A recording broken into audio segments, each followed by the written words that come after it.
Okay, and here's how this is going to work, you guys. As we get settled in, more and more people checking in, giving us your names, where you're coming from. Welcome, everyone. So you'll see at the bottom of your screen, you have the chat function, and then you also have the Q&A section. So that is for your Qs, and hopefully we will get to some As. Please add any questions that come up. So as we're having this conversation, we welcome you to add your questions to the mix. We're going to do our best to compile those, and then our very own Haley Mitsui, who is a part of the Global Immersion team. She's joining in on this as one of our leaders here, one of our hosts, and at the end, she's going to actually curate or moderate the questions. So she'll pull out a few questions that seem to be thematic for you guys, and we will do a little question and answer that way. Of course, we won't be able to get to everyone's questions, but know that your questions matter, and I actually hope that we'll find ways to answer those questions through maybe a variety of different platforms. Welcome, everyone. Keep signing your name in. If you guys are just joining, go ahead and sign your name and tell us where you're signing in from, where you're joining us from, and maybe a quick word on why you are joining a conversation like this on patriarchy. All right, I think we're gonna get started. So, has the dust settled? Well, I hope it hasn't settled. Keep coming, keep them coming. Okay, we are going to, we're going to talk today. Welcome to the webinar called Lamenting Patriarchy. Quick word on Global Immersion. Global Immersion is a peacemaking training organization. We train people of faith to engage global conflict and unrest, the world's unrest, in restorative ways, in the Jesus way. I'm a part of the Global Immersion team. My name's Christiana. I'm actually a trip curator for the Immigrants Journey trip that is immersion trips across the US-Mexico border. So I'm a part of the Global Immersion team. And for those of you following along via social media, we have some live tweeting. So please, the hashtag is TGIP webinars, which is plural. So TGIP webinars. Got that? Hashtag TGIP webinars. We've got some social media tweeting. Good, the names are still coming in. Welcome, everyone.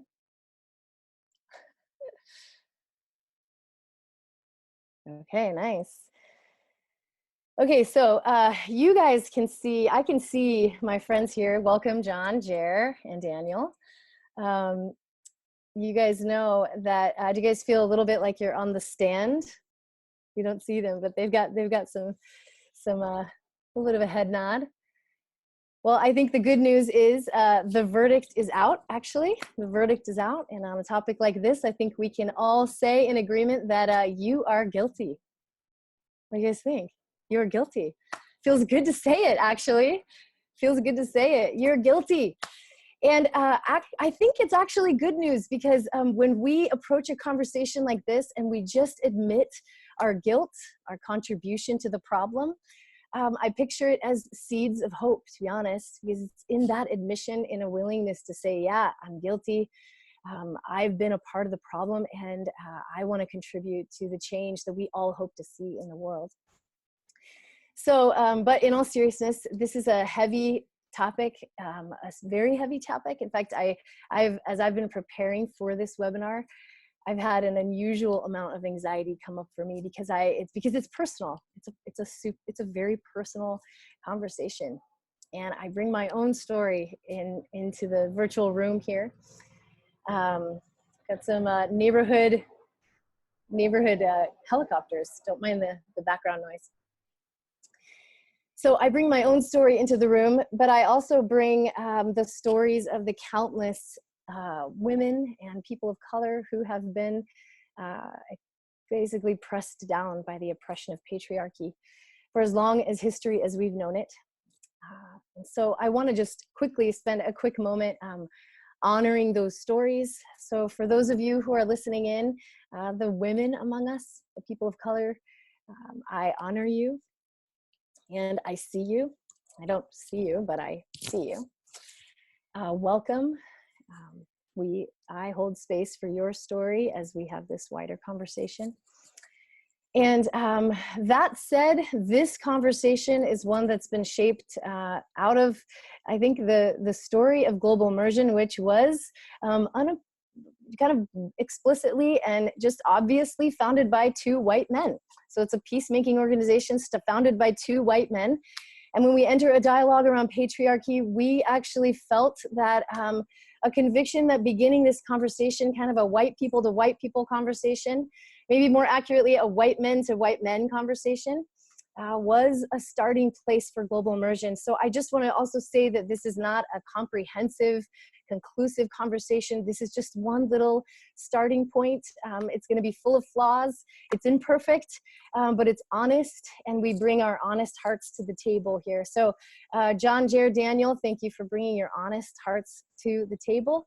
And also, for those of you listening in, I do pray and hope that this is just one conversation among many that we've already been having. I know you've been having, but many more needed conversations to come with different kinds of people sitting around the table. We encourage you to, after you've listened, should you want to, should you desire to share the link of this, the recording of this conversation, specifically and maybe most importantly to other white men in your life for whom you think might want to do better in the area of engaging the question and the injustice of patriarchy and being a part of the hopeful change, the hopeful pathway forward.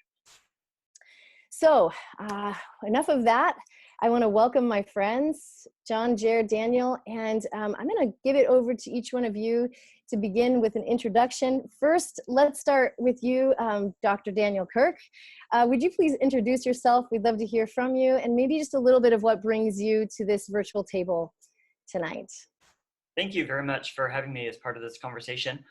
I am currently the director of the New Begin Fellowship at the New Begin House of Studies. I got New Begin twice in my title, at the New Begin House of Studies in San Francisco, California. That's a 9-month spiritual formation and theological education program for folks who are just wanting to know how to integrate faith and life a little bit better. My road into this particular conversation, it probably has its roots in graduate school, as I was at Duke, and I'd been in a denomination that didn't ordain women, but I was with a lot of women who were at Duke studying to be pastors, and eventually, learned how to affirm their call. But in the years that grew out of that, I did a lot of work for an organization that works hard advocating for women in ministry, especially in pockets of our church world that aren't typically affirming of that. And what I found as I dug into that, and as I gave a bunch of different talks for that organization, was that the question of women in ministry was just the tip of the iceberg on a whole systematic way of looking at the world that privileged men, but also certain kinds of masculinity and certain assumptions about certain people being inherently superior to other sorts of people in a way that's wide-ranging. I mean, Christiana, you've already mentioned race at least 2 or 3 times here, and there's a reason why that's actually part of the patriarchy conversation. So I'll be getting into that a little bit more, but I'm passionate about this more and more as I realize how the questions of patriarchy actually suffuse most of what we do in our relationships with people as a society around the world. Cool. Thank you, Daniel. You've been a gift to me over the years, so thank you. John, let's jump over to you. Thank you, Christiana. Thanks for all you guys tuning in. My name is John Huckins, and I'm the co-founding director of Global Immersion with Jer here, and have a wife who've been side by side with for 17 years and 4 kiddos. And we live here in urban San Diego and have been in some kind of church-y leadership my whole life. And for me, the reality of patriarchy has been baked into my bones and infused into my DNA, both as socially and culturally, but also theologically, and how that informs the church. And so, I can think of so many anecdotes of what kind of assumptions were created around spiritual authority based on the patriarchal systems that I've inherited. Everything from when we're sitting at the table, who is at the head and who is expected to pray, to when as a pastor of a church, what's the assumption of a wife as kind of free labor, to thinking through time in seminary when we'd study feminist theology in a small module as something we could kind of choose to take or leave. There's a million ways that it's played itself out, and for me and for our family specifically, and how we're raising our kiddos, this conversation has become really critical. So I'm looking forward to jumping into that with you all. Cool, John. Appreciate you. Jer. Okay, welcome, Jer. Hey, friends. So fun to see so many familiar names from literally around the country and the world on this. Thanks for tuning in. With John, I'm the co-founder of Global Immersion. I've been married to Jackie for 17 years, and together we're stewarding the lives of 3 little human beings, Ava, Anders, and Soren. And it's the most important work that I'm doing. I'm a white male, and I'm not ashamed of that. Yet what I lament is the ways in which for so much of my life, I knowingly and unknowingly benefited from patriarchy and perpetuated it in ways that I think have caused breathtaking cost to people who don't look like me. And so that said, I sit here as a part of this conversation, not as an expert academically, but as someone who has lived at the very top of the privilege of as a top beneficiary of privilege or of patriarchy, both of them, and have had the great privilege of having a whole bunch of really dynamic women in my life who have just simply disallowed patriarchy to darken the door of our relationships, interpersonally, theologically, organizationally, and have been primary guides for my journey. And so I come into the conversation with on a very significant learning curve, and we'll be talking a lot throughout this webinar around the organizational, vocational, and leadership implications of patriarchy as I've experienced them and as my female teammates have experienced it in me, and some of the things that we can maybe do about it as we think about our jobs and our roles moving forward. Thanks, Jer. I appreciate the kind of the angles and uniqueness you each bring to the conversation. We wanted to begin our questions with kind of getting a little bit of more of a theological footing, and also a defining of patriarchy. What is patriarchy? What are we actually talking about? I think there's actually some confusion around that. Is it not just patriarchy and matriarchy, women and men? But there's actually a significant impact that the meaning of patriarchy and the history of patriarchy has had. So we want to look at this historically, but also a lot of us are coming at this from a Christian perspective. So coming from the Christian stream with the Bible as our central text. And I would argue to say that most of us maybe haven't engaged the text from a perspective of knowing how much patriarchy has been essentially marbled through our theology. So Daniel, we would love to have you kind of take us on that path, help us define patriarchy and understand the history and the roots and kind of the biblical context for how we even experience the impact of it today. Great, thank you. I'm going to share some slides with you guys that outline what I'm going to be doing. For the next few minutes, my 2 goals are to, 1, give you an understanding of what patriarchy actually was in the ancient world that provided the context for the Bible, and actually a lot of the stuff is just the assumptions of ancient people. And then I want to talk about dynamics of the gospel that I think undermine these assumptions of patriarchy that would have been prevalent in the ancient world. So I've got this thing called patriarchal antitheses. That just means things that stand over against each other as people are dividing up the world into pairs. The ancient folks tended to divide the world into things that were looked at as pairs of opposites. Sorry, I got ahead of myself. And the assumption was that as they divided them up, that one thing is superior to another, okay? So it's not just that we're looking at different roles, it's that certain things are better and certain things are worse. And we'll quantify that here in just a minute. Okay, so you've got in pairs of relationships, a person that's assumed to be superior and a person who's assumed to be inferior. And in the ancient world, this it would have been you thought that the husband is superior to the wife. So in their relationship, the husband leads, the wife follows. And this is actually, it's stated explicitly in, for instance, in Aristotle and his Politics, but you also find it pervasively in early Jewish writing. And some of the things I'm going to talk about, you find reflected in the biblical writing as well. So the idea that in a household unit, your most basic pair is a husband and a wife, a superior and an inferior, one to lead, another to follow, one who has foresight, the other who implements the vision, all right? And so then it continues. It's not just about husband and wife, but it's also about a cluster of relationships where in a household, you would have a master and a slave and a parent and a child. And the idea is that each one reflects this same sort of idea. One is more masculine because they are in charge, they're better able to give commands, they're more logical and reasonable, and the other person in a literally paternalistic way is under their care and needs them. So the superior is considered more masculine, the inferior more feminine because of those sorts of qualities. Now, what sorts of qualities are we talking about? All kinds of things.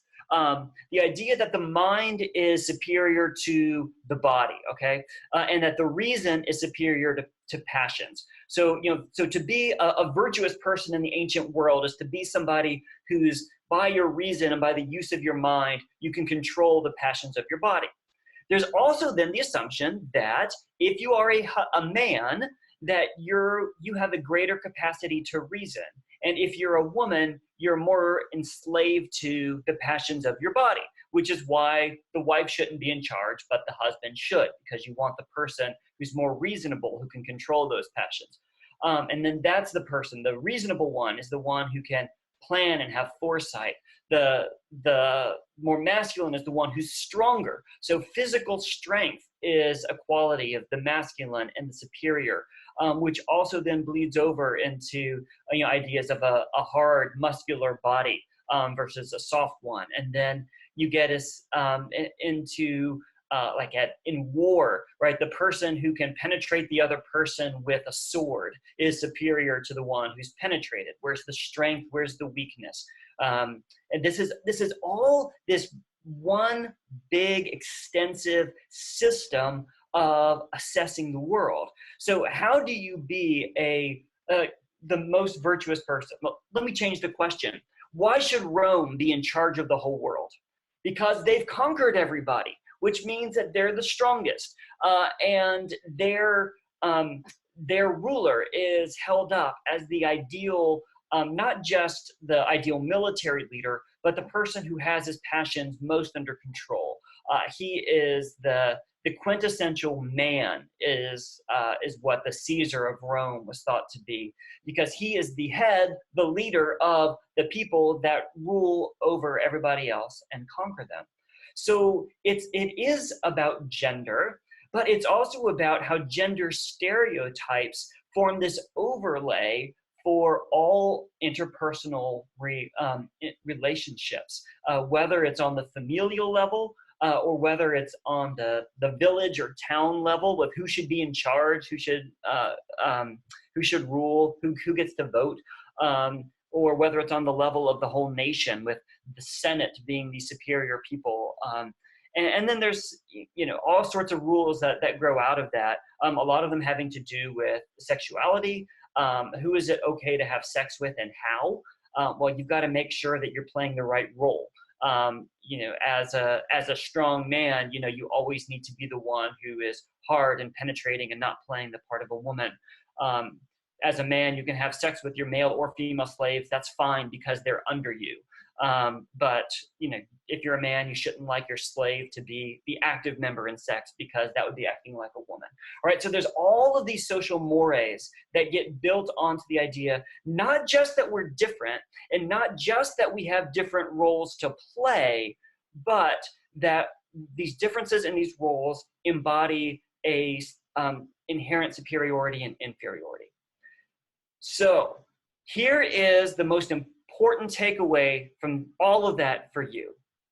If you think that men and women are actually equal in worth, equal in virtue, equal in intellectual capacity, you disagree with the fundamental premise of patriarchy in the ancient world. If you believe that men and women are equal in value, moral agency, ethical capacity, intelligence, capacity to lead, then you've rejected the foundation stone of patriarchy, okay? The Bible doesn't come along just out of the blue and say, well, you're equal, but there's different roles. That is a 20th century argument that's been made for the purpose of upholding a more ancient structure that depended on a fundamental commitment to inequality. What do I think the gospel says about all this? Here's a few things.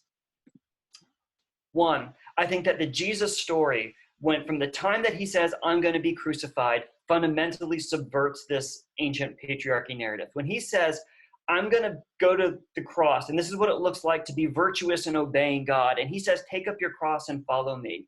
That saying, to be weak, conquered, and penetrated is the quintessence of the mission of God's Savior of the world. That is a radical subversion of the patriarchal message that says you've got to be the hard, conquering victor. When Jesus tells his disciples who are arguing about greatness, whoever welcomes a child like this welcomes me, he's just taken the person who's at the bottom of the household, who could be ordered around not just by a man, but by a slave or a woman, and said, that's where you're going to find me. It is a radical subversion of the patriarchal narrative and assumptions of superiority and inferiority. And then at the end of chapter 10, when John and James ask to sit at his right hand and left hand in glory, right? What is that except keep the patriarchal narrative, Jesus, but just put us at the top instead of the Romans. He's like, look, you guys all know that the rulers of the Gentiles, they're tyrants over their people. They lord it over them, but it shall not be so among you. Whoever wants to be great must be your servant. And if you want to be first, you must be least of all. Jesus is turning this patriarchal value system completely on its head. And I think our call as Christians is to live into that. So the Jesus story generally and how he rebukes the boys. Secondly, look at the story of Jesus and how he deals with unnamed women. Right, so in the story, they're women, so they're going to be, socially less than men. In the story, they don't have names, so they're not even given the dignity of being known. And yet, if you trace the story, who are these people? They're the people who Peter's mother-in-law serves Jesus and the people after she's healed. The very thing the disciples don't want to do, serve.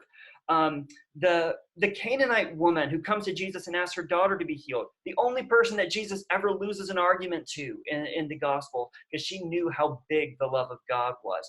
The woman who anointed Jesus' head with oil as if he's the Messiah, but Jesus says she's preparing me for burial. The only person in the story who holds together Jesus as Messiah and the fact that he has to suffer. In every one of these instances, the unnamed women are the people who are signaled by Jesus as having the virtue of the people who have faith, who understand, and who are willing to live out the gospel. The story as it's told subverts the patriarchy. One last thing from me, and that is what are likely baptismal narratives or baptismal creeds in the New Testament. There are several times where you'll find something like, in Christ, there's no longer Jew or Greek, slave or free, male or female. What that is a creation of a community whose fundamental identity is a rejection of patriarchal antitheses. Because Jew versus Greek or Jew versus Gentile, that's where the good guys with power who should be in charge of those who don't have the virtue or the power or the wisdom. No longer slave or free. That is a fundamental subversion of this inherent superiority and right to rule of the masters. No longer male and female, completely upending the gender encoding of the whole patriarchal system. So I think our choice really is, are we going to continue to buy into the ancient lie that men are better, or are we going to find broad ways to embrace a gospel narrative that turns it all upside down? Okay, well, you have me in tears in your, I'm going to go into my body and my passion in my femaleness. And I wish you guys could see the faces of John and Jer. And I mean, what a substantial moment for us to enter into this and recognize that, yeah, sorry guys and gals. I don't apologize. I just am grateful. I'm grateful. So thank you. I'd maybe want to ask you one more question on that, Daniel. I think there's a temptation to still view that as a cultural dynamic for a time. I would say potentially a lot of people even today might argue that this isn't a problem anymore. Look at how far we've come. You know, that was ancient times. Those were extremist views. I would love for you to speak a little bit, and again, from your perspective, as a white man in 2018, how do you see, what are the implications of that particular context on our world today? Sure. Man, part of the thing with patriarchy is that it is a system. Recently, there was a wonderful tweet storm sermon by Lisa Sharon Harper on patriarchy. And it started with, if you want to understand the ramifications of patriarchy, start thinking Jim Crow, right? And the point is that it's not about us as individuals making a countless number of decisions about whether or not we're going to treat women as superior or inferior. It's about a system of interaction, systems that have been put in place for honoring certain kinds of behaviors and not honoring others, and valuing certain kinds of behaviors and not others. So I think that the way that we perceive strength and what's going to make someone a good leader, I think ways that our politicians are often rallied around, in part because of ways that they can show themselves as filling a room, in part because of how they will promise to use American military muscle, and that component of our politics, that's all patriarchy. The fact that women still get paid less for doing the same jobs as men, a lot of that is patriarchy.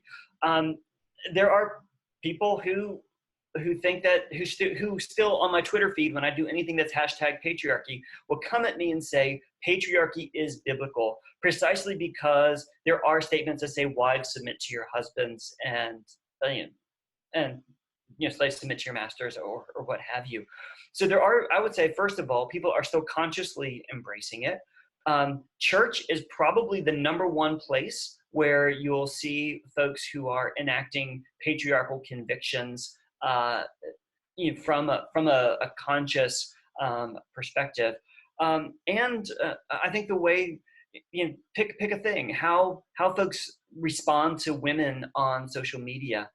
Why was it okay why did Brett Kavanaugh get confirmed after breaking down and crying and ranting in his opening monologue? If a woman had done that, she would have been written off as completely emotionally unstable and unhinged and not able to, not dispositionally capable of serving in that job. So whatever else you might think about that, the way that that as a man he was responded to, he had a lot of leeway to show emotion and not have that play into a stereotype of a hysterical woman who can't control her emotions when she's confronted with a challenging thing. So the very same stereotypes that upheld the ancient world about emotion and reason and what the display of those mean were on full display for us last week, and the different reactions to a man bearing his emotions like that in public. Yeah, thank you for that. I see it. I've experienced it. I understand. And thanks for bringing that into the current context here. And I think, most of us who can probably, if we take the time, we can probably look back on our stories and be able to identify moments where either we were blind and then the scales dropped from our eyes, or or we realized just how caught up and how affected and how impacted, and then it kind of, it revealed either our brokenness or it revealed a pathway that we wanted to engage with regard to being a part of the healing. So I want to ask you guys, even just in light of what we just heard from Daniel, I know John and Jer, I know you guys well enough that you've been on your own journey, and just to name that we're all on our own journey that continues, and we are going to fumble our way forward. But I'd love to hear from you guys about what have been some maybe turning points or pivotal moments in your story, maybe specific moments or stories that go with that, that tell a little bit about how you came to be more aware of your specifically your privilege as a white male in America. And we're going to start this one. Actually, Jer, it would be great if you could jump in on this first, my friend. Yeah, sure. I mean, and I'd be happy to talk about that, or I could just default the rest of my time to Daniel to keep riffing because it's laying down, Daniel, it's laying down, I think, a better, more hopeful theological foundation for us to stand on and live out of. And so I'm grateful for what you just contributed there to me personally. I'll comment on just a couple of marking moments for me. I was raised in a complementarian home, and in a home where my mom and my dad loved each other, cherished each other, honored each other, served each other. But it was very obvious that the burden of big decisions, discipline, and I think even the overall trajectory of our family was on my dad's shoulders. And I was always curious about that. Honestly, it was what I grew up in, and it's all I knew.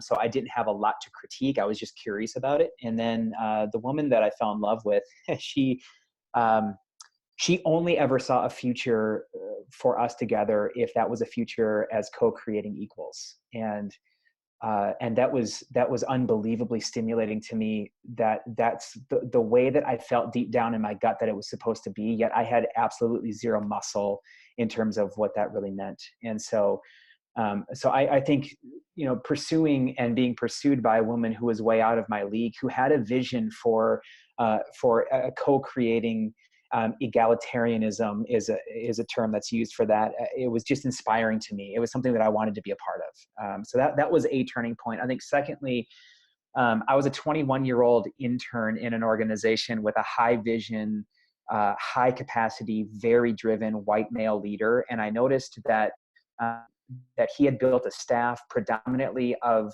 women who were seen as doers. And when I walked into the room as a 21-year-old intern who also happened to be above 6 foot, white and male with absolutely zero experience, literally zero, I was expected to play a similar role in terms of visionary leadership, direction setting, creative input. And I began to recognize the questions being directed at these women were about execution and logistics, whereas the questions being directed to me were more about vision and creative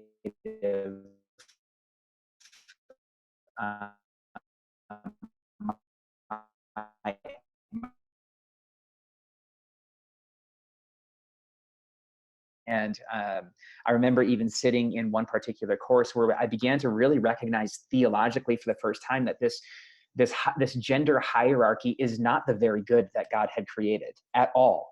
And that in fact, it was a consequence of our constant grabbing for power. It's not the way that it was supposed to be. And I began to grapple then as a young theologian with the fact that because we've been reaching for the fruit of power, and because we've been embracing and endorsing a system east of Eden rather than what was actually created in terms of a co-creating community, it was diminishing my ability to see the image of God in women, and thus I objectified them. And it was diminishing my ability to even grasp the notion that the authority of God could rest in women. And therefore I subjected them. Right. And so it's the theological awakening that makes you begin to interrogate your own lived experience and go, wow, I have a completely slanted understanding of what it means to be male in this world. Thanks, Jer. And I'm actually struck by when you tell your story. I was imagining myself telling my story of my turning points or awareness, and it's very different because you had a choice. You've always had a choice, and thank you for choosing as you're choosing. But it's different when you actually have the choice. You approach this from a different angle, which I think is why this particular topic is important. So thanks for that. And so John, I'm gonna lean over to you here. Yeah, can you hear me okay? I think I was a little quiet the first go around. Awesome. Yeah, for me, the pivot in my understanding of patriarchy and identifying myself square in the center of it really was a series of subtleties that happened over the course of my life, and weren't ones that I pulled out and identified as experiences that were more and more aligning me with an identity that was rooted in patriarchy and in my whiteness. But as I reflect on them, it's those subtleties were significant, and I mentioned a couple of them anecdotally early on. But when I began to observe the way that I functioned within an institutional church context, and like Jared in a lot of ways, would not only get by with certain things that many of my female counterparts wouldn't get by with, there was this default to my perspective as an authority perspective. And everything from how, if we are in a boardroom or a staff meeting and we are discussing decisions about the future of our community, and there are incredibly compelling points made by women in that circle, and many of those circles didn't even include women, why was it that my perspective would hold more weight, more value? I might even be saying the same thing as my sister next to me, but it's made valid when it comes out of my mouth.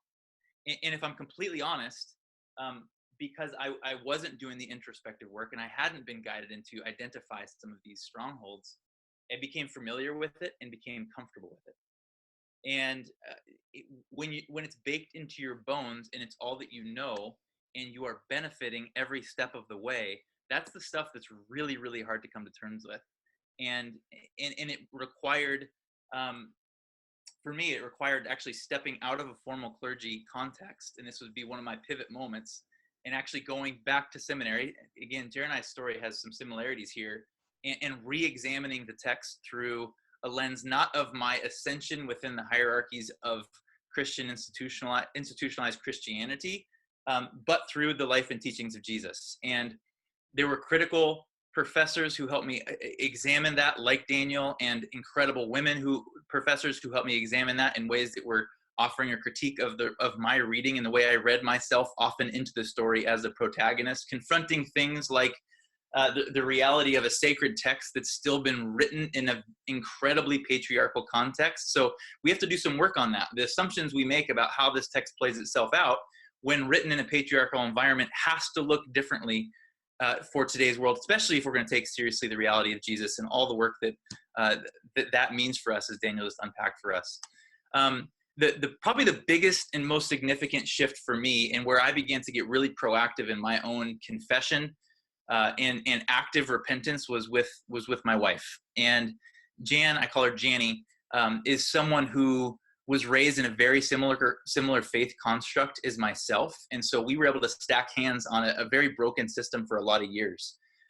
Her eyes were open to this before mine were, because she experienced it, and I was just hearing stories of it. And so as she began to give herself to rigorous study of theology and the sociology of patriarchy, she made it a mandate that our family integrate this dismantling of patriarchy. We raise our kids, as we begin to have kids, now 4, it has to inform our vision of a faith that we're inviting them into. And reality is, I resisted, and she persisted. And I'm not proud of how blind I was, and to the degree to which it took me so long to stack hands and make the changes that I needed to begin to make changes in. And no doubt that took an incredible toll on her. And it took an incredible toll on so many women. And it was her grace, but more than that, her persistence that moved me into a space of awakening, really a reconversion, because it required that I had to actually take seriously the Jesus that we're talking about here. And so about 5 years ago, as I was beginning to say, yes, this is a journey I need to go on for myself, because it will also inform the way our family functions and the way we interact with the world, I committed to reading only female authors and women of color, for white and women of color, for a year. And it absolutely blew me up in all of the best ways. And I just remember being angry how I hadn't heard these perspectives earlier. I began to be able to reflect on those subtleties that I had inherited and assumptions about how family and how churches and how leadership functions, and was able to work backwards into my own journey.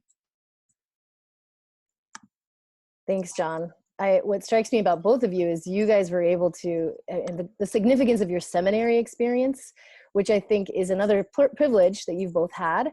Not all seminaries teach in that way, and B, a lot of people don't have access to seminary. So I would be curious, maybe as we go deeper into this and some of our kind of tangible next steps is, what if you wouldn't have had seminary, or what if we didn't, what are the resources beyond sort of formal education?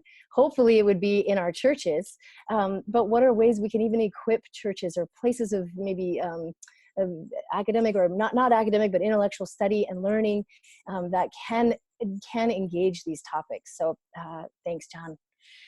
All right, Daniel, share your story with us, please. Sure. Maybe I think I point to one particular turning point, and I think it's actually the most theologically formative and significant thing that's happened to me in my life. And it's not, there are no, because I was in a conservative Presbyterian church, there are no women directly involved in this story, except for my wife, who was trying to carry me at the time. But the backstory is that when I was 17 years old and a freshman in college, God told me that God wanted me to be a preacher. So I did what everybody does who gets this kind of word from the Lord, which is, you take Greek and Hebrew in undergrad, you lead worship for InterVarsity, you lead small groups, you go to seminary. And then from seminary, I was 22, 23 when I graduated. I was like, not quite old enough to do the kind of work I think I want to do. So I'm going to go do a PhD, and then I'll be a pastor to nerdy, overeducated white people. In my white male privilege. So I was doing my PhD, and the whole time that I was doing my PhD, I was also trying to get licensed to preach by my presbytery, because that would basically say that when I was ready, I could take a call and get ordained. And for 4.5 years, I tried to get licensed to preach, and they wouldn't do it because they wouldn't pass my theology exam. I had a couple of, it was, like I said, it was a Presbyterian church. You had to say where you differed with the 86-page statement of faith. And I had one or two, quibbles because Enneagram 8 and other things. But anyway, so I just told them, like, these are my things. And they wouldn't do it. And so after 4.5 years, it was finally just completely over.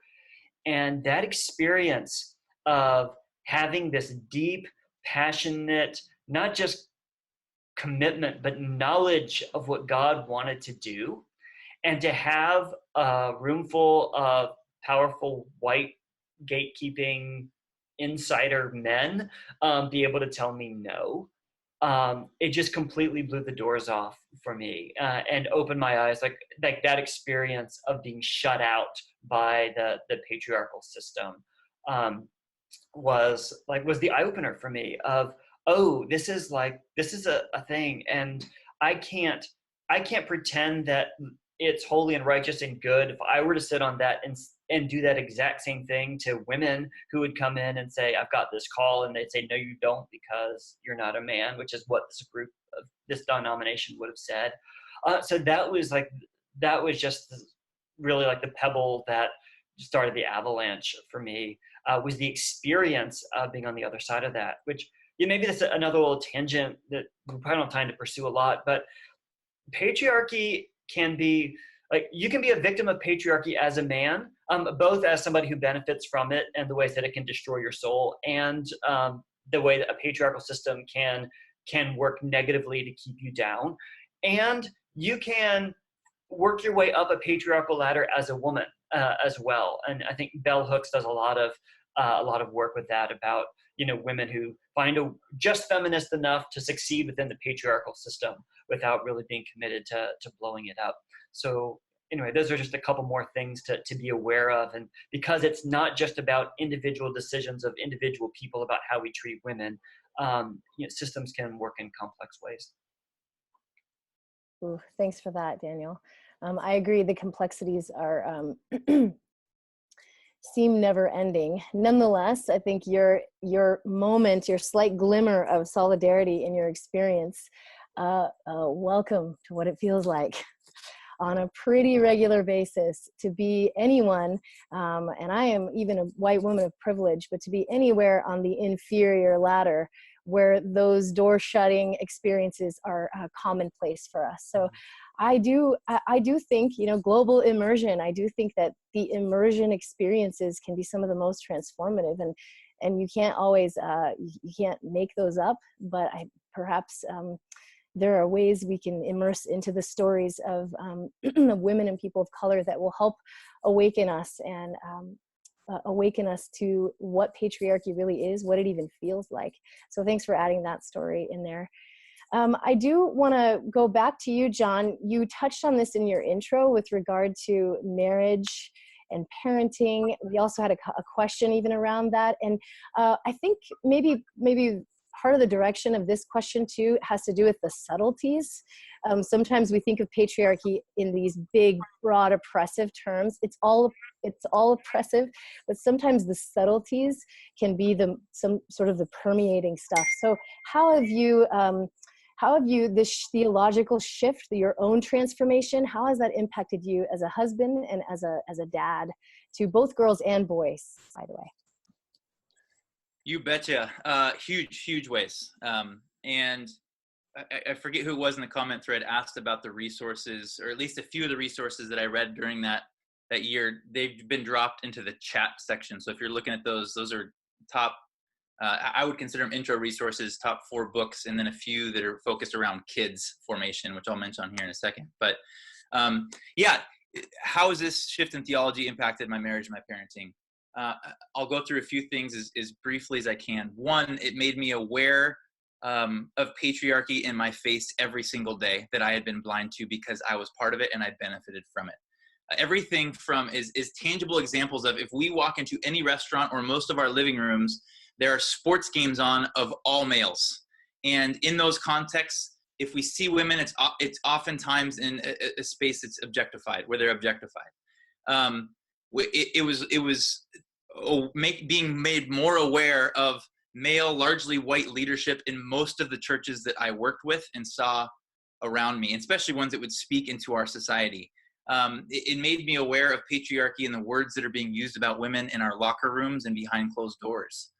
It made me aware of assumptions people make about our kids based on what they look like or what they're interested in. We inherit all of these norms of what a boy and a girl should look like and what toys they should play with. So like it put on a whole different lens through which I was viewing everyday life and seeing patriarchy slap me in the face over and over again.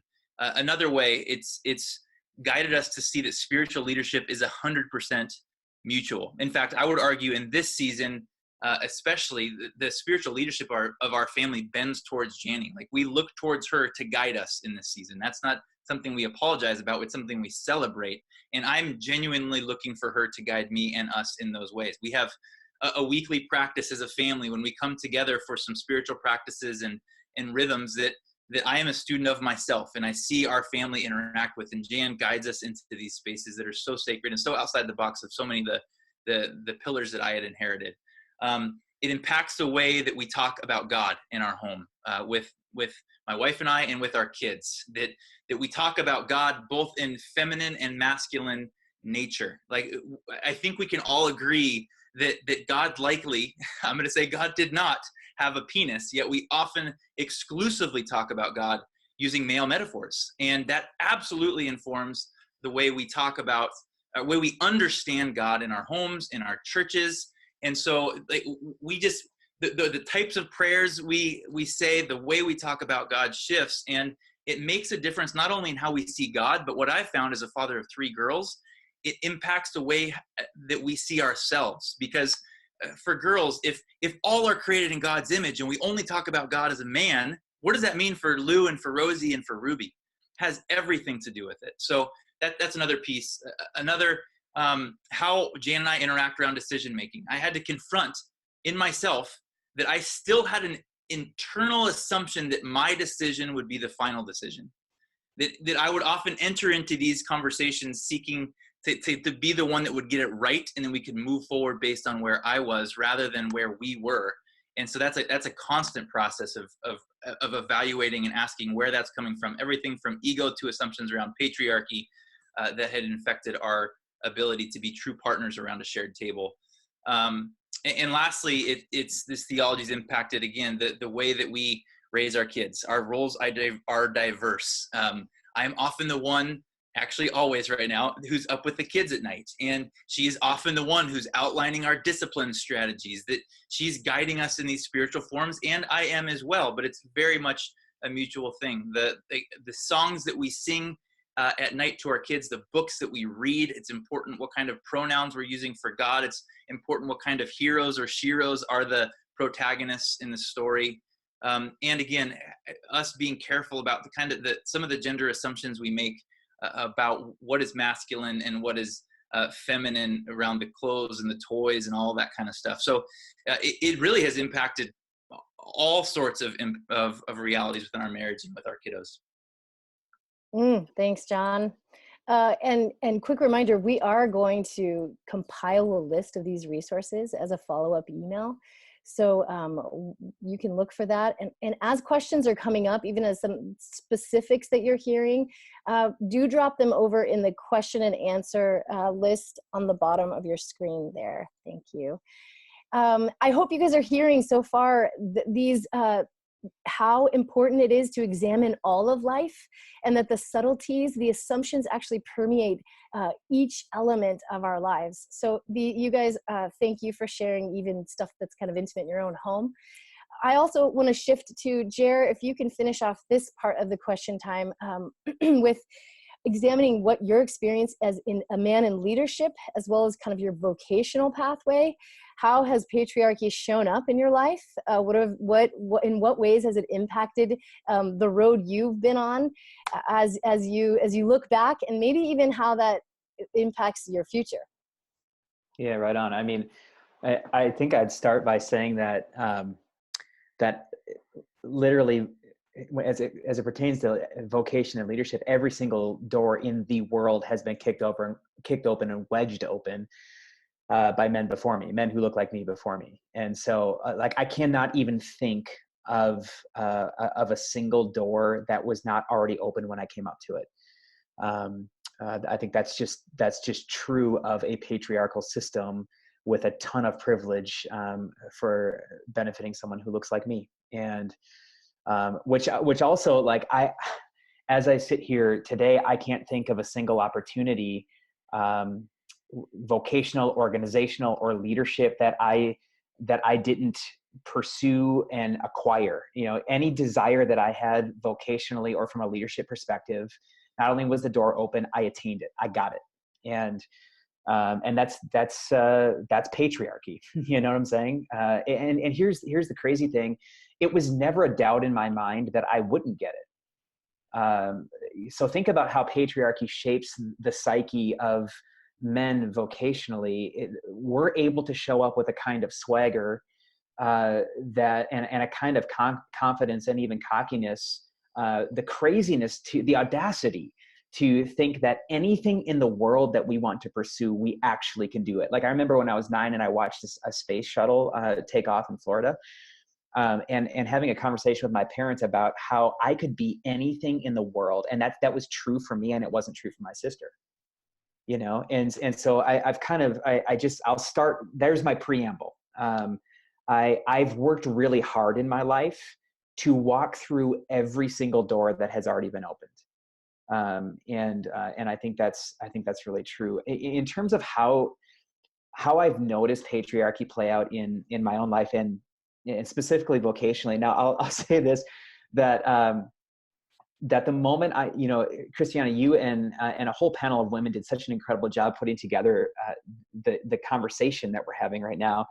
And when I got it today, I just began calling women that I have worked with, that I have worked for, that have worked on my teams, asking them the question, how have you seen patriarchy, patterns of patriarchy show up in our working relationship? And the second question I asked is, how have you seen me make different decisions, alternative decisions, patriarchy dismantling decisions? And so that was my process to actually prepare my thoughts for this. What I'll say before I even offer those thoughts is it's an incredible privilege to have the kinds of relationships with these women, colleagues of mine who actually trust me enough to be able to answer that question honestly. And some of these women worked with me years ago. Some of them are working with me right now today on the Global Immersion team, you know? And so what a privilege to have those kinds of women working with me who are able to speak that into me. And like, I kind of put them on the spot in a moment of patriarchy, and they responded with the greatest gifts. And so let me share with you what I discovered about how patriarchy shows up in my life in vocational capacity. First of all, I'm usually the first to talk, and I take up a lot of space. That's how patriarchy shows up in the vocational space. And what I've noticed, and what my female colleagues have noticed, is that's an expectation and a norm that has been embraced and accepted by all of us. And it becomes very challenging for the women on my team then to push back against that, because how do they push back against positional authority in that moment? Is there really space? Is the trust really there? Do we really have the kind of relationship where that can happen? And so in order to combat that, and this is some of the ways in which I'm personally trying to stumble forward, and I think we're stumbling forward as a team on this, is for me to make space but don't fill it. That's quoting John's wife Jan, which I think is such a huge tagline for white men in the vocational space. Create space, make space, but don't fill it. Don't speak first. Create a culture of curiosity. Actively pursue input and feedback. What if we were the kinds of leaders who actually trusted that the genius lies within, especially within our female colleagues, and we actually created the space and a culture where we were desperate for it. We need that. And so that's some of the stuff that I'm aware of and I'm personally working on there. A second one, patriarchy shows up this way. Sometimes maybe oftentimes my assumption is that women will take the notes. And that was something in our team that I think is just an assumption we live with, until I began to recognize that it was actually diminishing my female colleagues' ability to be present and contributors in the conversation itself. And so this assumption that the women will take the notes, that the women are the executors of the vision, that the women will be creative in the way that they execute the vision, but aren't necessarily involved in the creative process itself because they're too busy taking notes. That's problematic. That's how patriarchy shows up. And so how we've adjusted that, or how I've adjusted that, is I take notes in the meeting. And we've watched an exponential increase in our female colleagues' ability to be present and contributors, especially creative contributors to the conversation itself. Third, I recognize that I've been given every opportunity to live fully into my visionary, creative, strategic gifts. And I've been given permission my entire life, because of those open doors, to experiment and fail forward. And the freedom to experiment and fail forward is not a privilege that is afforded women.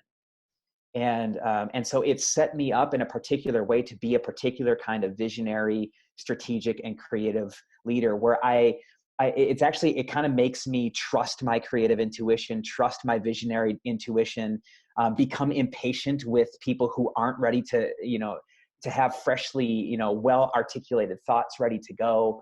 And so my experience, the freedom that I've been given to grow in visionary, strategic, creative leadership is actually minimized the capacity of my female teammates to be creative, visionary, strategic leaders.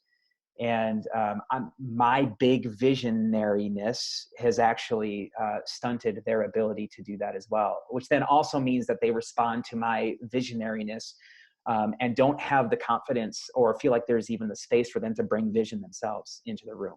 And so that's pretty significant.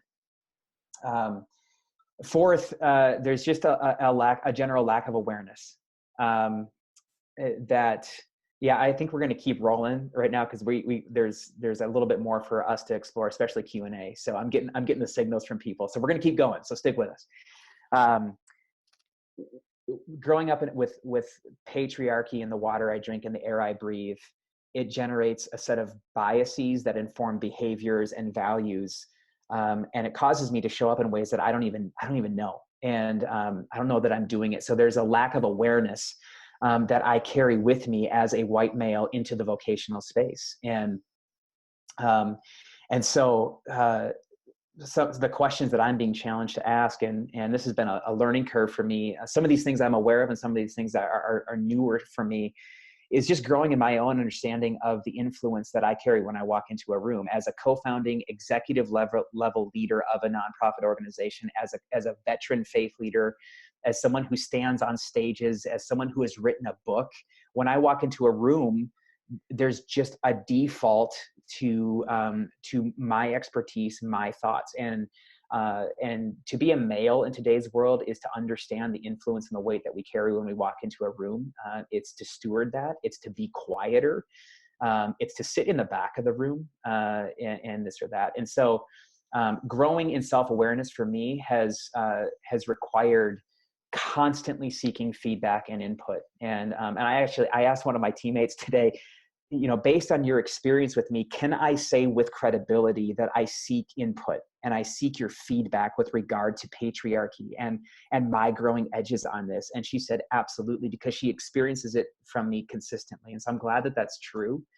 But if we're going to become aware, we actually need to have the people around us, specifically women, who we've built the kinds of trusting relationships with, our colleagues, believe it or not, and especially our colleagues who are positionally under us, who can actually give us feedback. That's very rare.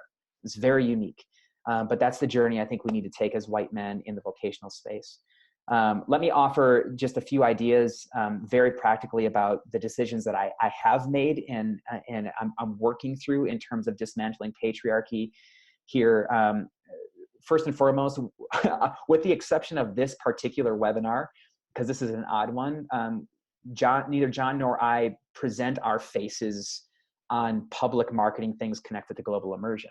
And that's because we recognize we're a co-founded organization by two white guys, but actually Global Immersion is not two white guys. And if you look at our webinar archive, we work really hard to sit in a learning posture with people of color, women of color, people of all sorts of different backgrounds, because it shapes who we're becoming. So a decision we've made organizationally is we're stopping like the elevating of the John and Jer face and voice, and elevating the voices of the movement and the people who are shaping the movement all around us. Secondly, internally in our organization, John and I are doing a lot of collaboration with our female colleagues around their job, their roles. We want to see them continue to live into their gifting, and we want them to come to us with experiments and risks and ideas, and we want them to experience us getting under them and helping them bring those to life. So creating space for that. 3, creating space for women to experiment and fail forward. If we've been afforded that opportunity, and that's been significant in the shaping of our capacity of leadership, we have to be doing the same thing for the women, our women colleagues on our team. 4th, ask for feedback. We have to ask for feedback, and we have to do it for years. In a conversation I had today with a teammate, I was asking her about input and feedback, and do we do that well? And she said, yes, and I need you to keep doing it for years before I really trust it. Why? Because we're dealing with millennia of patriarchy where women's voices have been silenced. And so let's not think that by seeking feedback one time or having one meaningful conversation, it's going to be enough. We have to do it for years and create a culture and expectation that that's who we are and that's how we are. The last two that I've really focused on is I stand on platforms and I get invited to stand on platforms, and I reject invitations where women, and specifically women of color, are not involved in those platforms. The last 6 speaking engagements that I have had, I've communicated that very clearly, and it's actually caused a shift in the speaker lineup. And so that's a way in which we can leverage our privilege and understand that patriarchy has caused us to receive those invitations to create space, make space, and then say no to invitations where that's not a reality. Start pulling our names and our influence and our support from those types of things. And then making gender equity a regular strategic conversation. That's not just an awareness issue for our team in particular. Gender equity is a strategic conversation that we're having, and more so, that's got to be a conversation that's being led by the women on our team, where John and I take a significant listening posture. So that's some of how it's playing out. That's some of what I'm working on and stumbling forward, and I think it's actually benefiting our organization. Thanks, Jer. Super tangible and practical, especially from a kind of a vocational leadership context. Just a real quick note, we are at the hour mark for this webinar. We have one more question. We actually want to leave you with more of these, what Jared started, kind of more of these sort of tangible, practical practices to live out in your everyday lives, to become everyday peacemakers as we all seek to dismantle the patriarchy and white supremacy, but specifically from a white man experience. So we want to share those, but just wanted to note the end. And like I said, all of this, is recorded. You can share the link. And also, any of you who have questions, we are going to end. We're going to go a little longer. We're going to end with addressing some of the questions that we can get to. So there's a Q&A section here at the bottom of your screen, so please leave your questions there. Quick note, and Daniel, I'm going to ask you to follow up with this on some of the practices that maybe have informed you, everyday practices. But I also wanted to go back to sort of your chart and kind of just acknowledge that superiority, inferiority has so many different layers to it, where some men might be listening to this and completely resonate with, high-powered driven male leadership and some of the more masculine elements and characteristics. And I'd guess that there are probably some even white men who are listening in and saying, you know what, that's never been my particular wiring. And I've actually, there are aspects of patriarchy that have pressed you down because it hasn't acknowledged your contribution in who you are as a man, even as a white man, even as a privileged white man, because you don't fit that sort of masculine strength in that way. So I'm not sure if you want to touch on that briefly, but most importantly, if you could also give us some really tangible practices for how you are. So it'd be, the goal of this is not nice ideas, but rather ways that you actually are living this out in your own life. Get specific about what I'm supposed to say right before you kick the mic back to me. Thanks. Sorry. Right. That's great. I do think that the standards of masculinity and patriarchy are they can be oppressive, and we do judge each other by those standards. Like, half the insults that kids call each other are not living up to standards of toxic masculinity, basically.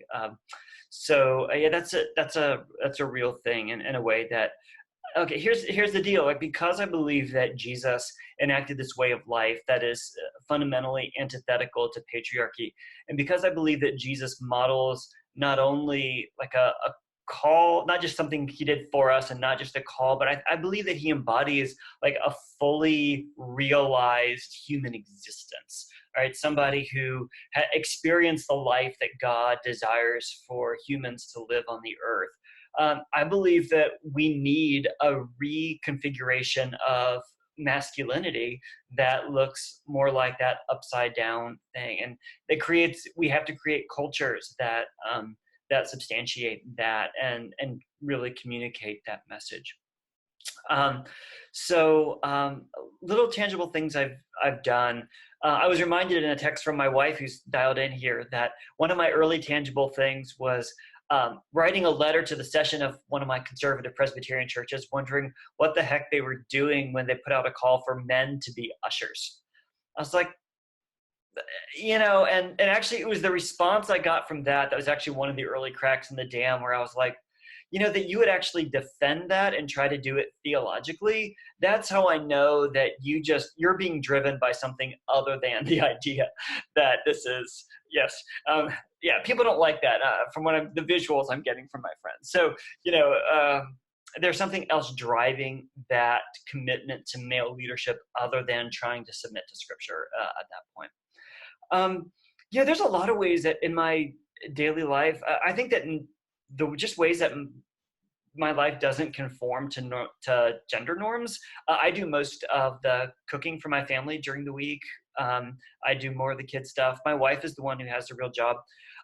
Maybe a little bit more significantly, I've been sort of out of academics for about 3 years, and generally speaking, I'm not applying to jobs that would take us out of the area because my wife has a job that she really loves and is growing in and is flourishing in. So I'm choosing not to say, like, the man has to work, and that I have to have a job that defines me, that gives me that position of breadwinner, or like all of those things. And, there's ways that, I think, again, money gets worked into these things, right? So it doesn't create an emasculating feeling in me personally that my wife makes tons more money than I ever will.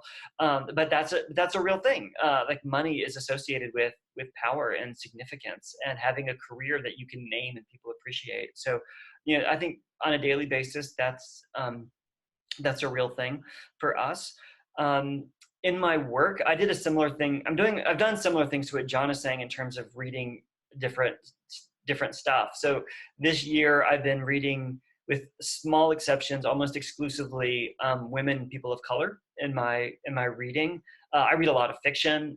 So finding, when people create a different world and it's from somebody, from a woman's perspective, like in science fiction, that can really kind of blow open your mind in terms of like what it's really like to live in a world that assumes patriarchy. I also rewrote the curriculum for the program that I did this year, and it's a slow thing, but my goal was less than 50% white men as the reading, and the goal for the course is to one of the goals, like for our theological work in the course, is to realize that every single thing we do or say theologically is socially and contextually located. There's no such thing as just Christianity, right? There's Eastern Christianity, and if you think that what you have is just plain Christianity, then what you have is white male Christianity, because that's who's been in charge of what the historical and traditional narrative is in the United States. So. So from big things at home to big to projects at work, I'm trying to do some of the systemic work in the thinking and in the small actions every day. I guess one more thing, and that's social media. Trying to encourage and retweet the women that I see on social media, defending the women who get called out or by the dude bros on social media. Again, amplifying their voices in the ways that I have, with my small platform. But and I've tried to do that all along. When I had a blog, to review books from people who weren't known, and it's their first book. And I called Rachel Held Evans being a superstar. With my pre-release copy of Evolving in Monkey Town, and I'm pretty proud of that. So, again, using those things to amplify the voices of women and other folks who don't have it based on the system. Hey, thanks you guys. Daniel, those are, yeah, beautifully practical. And someone mentioned on here, you know, the role of men is to hold the door open for women, which is funny. It kind of rubbed me like I got a little defensive. And actually, I'm also curious, that's another question if we had time, of like, when do you guys get defensive? What's your defense? What are your defenses and what are your defense mechanisms? Not sure if we'll have time for that, but I know I get defensive, and I thought what you're describing is less of a holding the doors open for women, and it's almost more like a guardians, like guarding space. Like you guys get to sort of, you get to hold off the ones who are attacking the path towards the movement, and then you should see us kick those doors open, because we got everything we need. We know how to kick doors open. We've been kicking doors open our entire lives, and we're going to keep doing it. So we don't need you to hold the doors open for us, but we do need you to be guardians. Not just you, white privileged men, but we all got to jump in on what this means to guard this forward movement, which I believe is the dream of God. So thanks for describing some of the ways that I think you guys are guardians of this movement of equality. Thank you, thank you. All right, John, we're going to finish with you on this question, and then we're going to move into questions. Let me get a quick poll. Actually, let me introduce Haley Mitsui. She's key central team member, hi Haley, of the Global Immersion team. Haley, why don't we want to start with John kind of giving some really tangible practices that he's living into, and then maybe you could take it from there, fielding some of the questions from the people. Great, sounds good. All right, yeah, more in the form of bullet points than anything else. I think, like growing in our competency around race, we have to become students. We need to do the work for us, specifically people like myself, white man. We need to do the work to learn, to confess, to repent, and start creating space for accountability to support us along the way.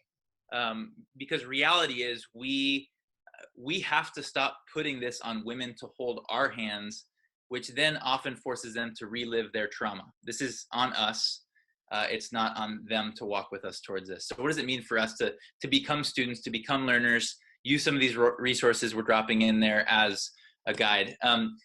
On that journey, what I've found is if we really dig into it, we need to go to rehab. We literally have to go to rehab to have a detox of the patriarchy and the whiteness that has been baked into our bones, at least people like myself. So like, we need to not be afraid of things like spiritual direction and therapy. I think these are two of the most tangible ways we can recover. I know they have been for me. They put a check on our ego. They force me to right size my view of myself, and to do some work to pull back the patriarchal cataracts that are still in my eyes on a regular basis. Like Jer said, we have to give women authority in our life. And women who love us enough to actually call us out on our contribution to patriarchy and when it is showing in unhelpful ways, which is regular. For Christian leaders, which is many people on this call, we have to do some work to not just highlight stories of men in the Bible. It just blows my mind how many sermon series I've seen or been part of that highlight only the men in the Bible. And oftentimes in those stories, the women are seen as antagonists or the ones that need saving. It's really stunning and it's really damaging. So we need to interrogate our reading of the text, as Daniel said, and be careful about who we're profiling as the heroes in this case. So the reality is we're discipling our congregations and our communities into patriarchy as the normative expression of our faith if we don't do this kind of interrogation. I'm done. Amazing. John, I'm actually probably going to ask you to field this this next question. Sorry, I think my video's not popping over. There we go. To field this first question, but when while we're going through some of the questions, specifically Daniel, could you hop in that Q&A box at the bottom? There are some questions, some very theological questions that are geared kind of right to you, and it'd be helpful if you could answer some of those as we're going through some of the other ones live. But John, my question for you is, I'm kind of, just so you all know, I've been tracking through the Q&A, and I'm going to try to pull some of the questions together into some bigger questions so that we can answer all of them. We won't have time to go through each specific by specific. But there's a few folks on who are saying, they're newer to this conversation, white men newer to this conversation. Some of the stuff we've been talking about is sort of advanced level. So how do we actually break this down to talk about dismantling patriarchy to especially the white men in our lives who are almost like just barely ready to talk about it? How would you interact with that? Yeah, a couple ways. One, people aren't changed when they're shamed. And so I think it's easy for us to feel and this would be a source of patriarchy and ego, to think that we're so far down the road that it's our job now just to correct everyone. And oftentimes when we're in that corrective posture, it's one of shame rather than an invitation to a new way forward. And so I think we have to be really careful around that. I think it's critical that we invite people first and foremost into the stories of ways that patriarchy is plaguing people that they love. If we are just talking about this on an abstract, theoretical, or even theological level exclusively, then we're going to have a hard time inviting people into a journey because they're not going to know how it impacts them. When we talk about people that they love, like their kids and their wives and those in their community circles, I think it's going to create space for empathy in a way that might actually move us towards engagement in this. And lastly, I think especially for those of us that are Christians and follow Jesus, to go back to Jesus and interact with ways that Jesus talked to women and was continually not assigning them dignity, but just simply pointing to the dignity that already exists in them that society around them was not highlighting. And so if we, maybe those are some helpful footholds to begin to enter into this journey in a constructive way. Awesome, thanks.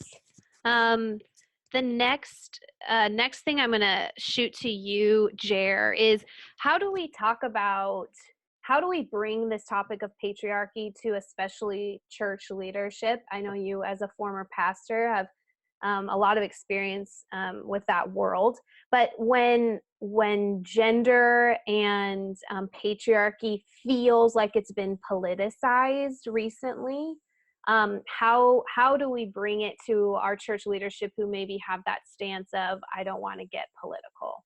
Mm-hmm. Yeah, very delicately. I think a couple of different ways, not publicly. I think those conversations need to happen. They need to happen carefully. I think they need to happen behind closed doors. I think I pull this from what John just said about shaming someone never moves them in the right direction. And, I know nowhere though that patriarchy is more ingrained and baked in the system than in the U.S. American church. And so this is not a, hey, what are the 3 conversations we can have, or what's the small group curriculum that we can all partake in to get this all better. I think it takes a lot of really, really courageous men to be the ones entering into conversation, pushing the leadership of the church on this issue, and doing that in a way that's deeply informed by the women in their lives, And so, I mean, the bottom line, patriarchy has meant that a major part of our souls, of our Christian souls, have atrophied because we've simply disallowed women to speak into them. And that's cost us so desperately. It's created, I think, for many of us, a rigid experience of faith, a masculine experience of faith, a dominating, a violent experience and expression of faith, that I think we have to start interrogating it and asking the question, is it helping or is it hurting? Are we a part of increasing the divides in the world or mending the divides in the world? And so, but, I think as is true in most ways, women who feel strongly about this are just simply leaving the church, and I bless them. I think we need to have men be the ones to begin to interrogate this begin to ask, what has this cost us? How have we benefited from this? Are we up for a new exploration of theology? Who are the thinkers we can bring in the room to help us actually analyze this and assess this? Let's start to celebrate, in subtle and simple ways. Let's start to celebrate the contributions of women in the lives of our faith communities, but not in a way that continues to reinforce that they are subordinate, and so these conversations, I think, need to be happening over decades, unfortunately, in the church itself. Great. Thanks, Jerem. There are quite a few other questions, and I'll just highlight a few. Someone asked about racial and white supremacy in tandem with patriarchy. How do we separate them, or can we? And I would say for that specific question, I don't know this is the panel to answer that, and we're going to be sending out in some follow-up resources other conversations that are centering people of color, that are centering women, that are tackling those elements. And I just want to be honest that this panel is really speaking from their experience as white men. And so we hear these amazing questions. Some of them, I just don't know that we're the best people to answer, but I'm taking screenshots of them so that we can do some additional research around equipping you. Like I said, taking screenshots, so that in our follow-up email, we can provide even more resources around these questions that we're all struggling with. We are almost at 6:30, so I'm going to make the call that we're going to round this out.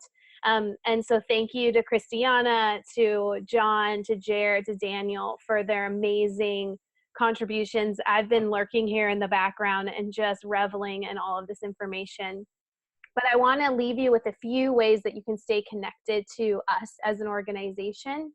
The biggest thing, or the thing that we would love for you to do, is to actually host a screening around this webinar. So tomorrow, we're going to send you a recording as well as a guide with discussion questions and some resources addressing these questions and all of the things that the panelists have mentioned throughout this last hour. And it would be incredible for you to actually have friends or family or people that need to start talking or continue talking about patriarchy. Host a screening with this and be brave and step into that conversation. So like I said, we'll be following up with resources around that. The other thing you can do is to stay in contact with us is to actually text the word peace to 66866. And that you'll get an email with a 7-day guide to engaging with everyday peacemaking. So we are a peacemaking training organization. Our goal is to equip you in peacemaking in your everyday lives. And so that's an amazing way to stay connected with our peacemaking trainings. And lastly, Christiana, what was the last thing that we said we were going to say? I'm not entirely sure. So we're just going to leave it at those two things. So thank you all for joining us. We will stay connected to you. Please stay connected to us. Oh, Christiana. Yes. Yeah. Okay. So here, I do think, we also recognize that there are resources, there's things you can read, there are conversations you can have, but we also want to offer coaching. So a lot of us within Global Immersion are trained as coaches to come alongside you and help you ask the right questions. So that's something we want to put out there. And then I'm going to finish off with this. So my dear friend and sister, Rebecca, as we were entering into this conversation, she said, "Hey, Chris, you got this. You were born for this." And I thought, that's actually true. We were all born for this. We were meant, we are in existence because we were born for an equitable world that is just, that is righteous, where all things are made the way God intended them to be, where women and men, people of all genders and races are coming together and finding our place of belonging together in unity. So we were born for this. We got this. Let the conversations continue. And all glory be to God as the Spirit of God leads us into some things that feel quite impossible, actually. But we will spend the rest of our lives trying. So we were born for this. Amen, you guys? Peace. All right, thanks, Haley.